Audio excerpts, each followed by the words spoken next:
As I come to the end of my time here in South Africa, I want to share with you a few of the highlights of my experience here. The first has been just the experience of being able to see the depth and the breadth and the length of the country. Being able to see places from Johannesburg to Pretoria to Port Elizabeth to Durban to Cape Town, and even an excursion into Swaziland. And what's important is that for me to appreciate not only the beauty of the country, and it really is gorgeous, but just to appreciate the varieties of the peoples. And at least the second highlight, and that is I really enjoyed the opportunity to pray with the people here in South Africa. My first Sunday here, I celebrated Mass in Soweto. And to see the wonder of the people and their exuberance, their excitement, and their energy, it reminded me of Black Catholic Masses at home, where people, walk to church when they bring their collection forward, and the varieties of the music and the excitement, the exuberance. And the same thing happened when I celebrated Mass in a Black township in Cape Town. That to see how people are joyful and excited about their faith and realize we share a common faith, even though we express it in very different ways. Another highlight here has been just an appreciation of what it means to be an agent of transformation and change. When I first got here, people said they didn't want to talk about racism in South Africa, and many times it was out of fear. In fact, people told me they didn't want to talk about race in South Africa because they were afraid that if they did, if the country really engaged in an honest conversation, that would take them back to the way it was before 1994. And what I found, though, is that people, while they were fearful of the conversation, they were also hungry for it at the same time. And I was really impressed by the willingness of people to engage in very serious and difficult conversations. It led to one of the differences I know between South Africa and the United States.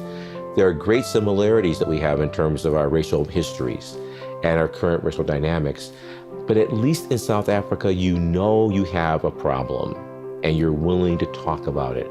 Whereas in the United States, we're not always good at even admitting that we have a problem.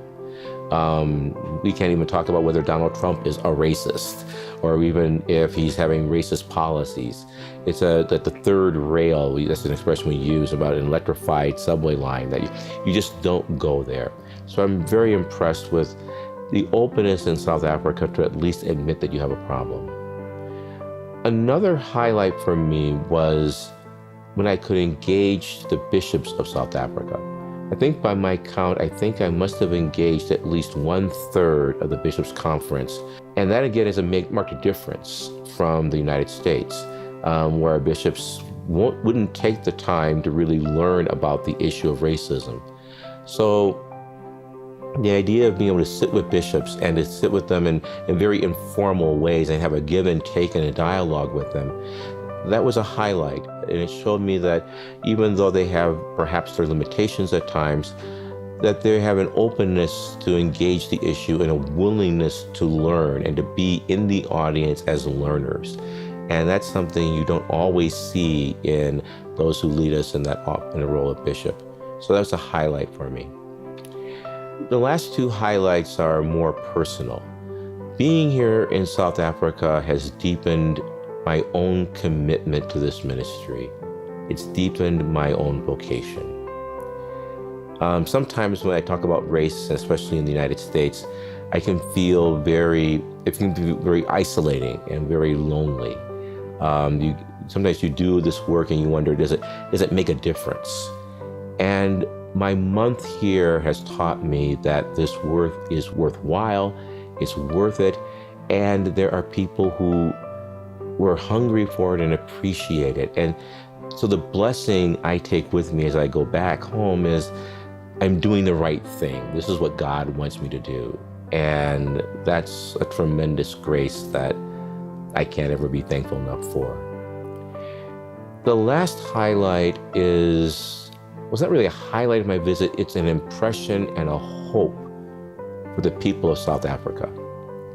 As I leave here, I am convinced that South Africa has an opportunity and I would even say a responsibility, to be a model for the world of what the world needs to become. Because racism is not something that plagues only America or only South Africa. It's also a reality in Europe, and it's also a reality in other parts of the world. And if we're going to live together in a world of peace, then people have to learn how to transcend their loyalties to their tribe, to their class, to their race, to their color, to their nation. And I look at South Africa and I see that you have such a rich mixture of people, not only people of different races and colors, but of ethnicities. And if South Africa can be committed to the dream of Mandela, who said that he was opposed to supremacy of all forms, whether black or white. If South Africa can be committed to that vision, then it can be the model for what the world needs to be. And one of the things I did when I was here, I visited the cradle of humanity, the cradle of humankind. And if South Africa can be a multiracial, multi-ethnic democracy of equals, then it will indeed be once again the cradle of humanity. It'll be the birthplace for a new way of being human. And as I leave here, I know the country has issues and problems and trials, but I also leave with a great deal of hope and a kind of an expectation and a challenge for South Africa to rise and to live out its dream, to live out its destiny, and to be a model for the world of what we need to become. So it's been a blessing being here. It's been a lot of work, but it's also been a blast, and I can't wait to come back. So until then, thank you to the Jesuit Institute, and thank you for all who made this a very blessed month.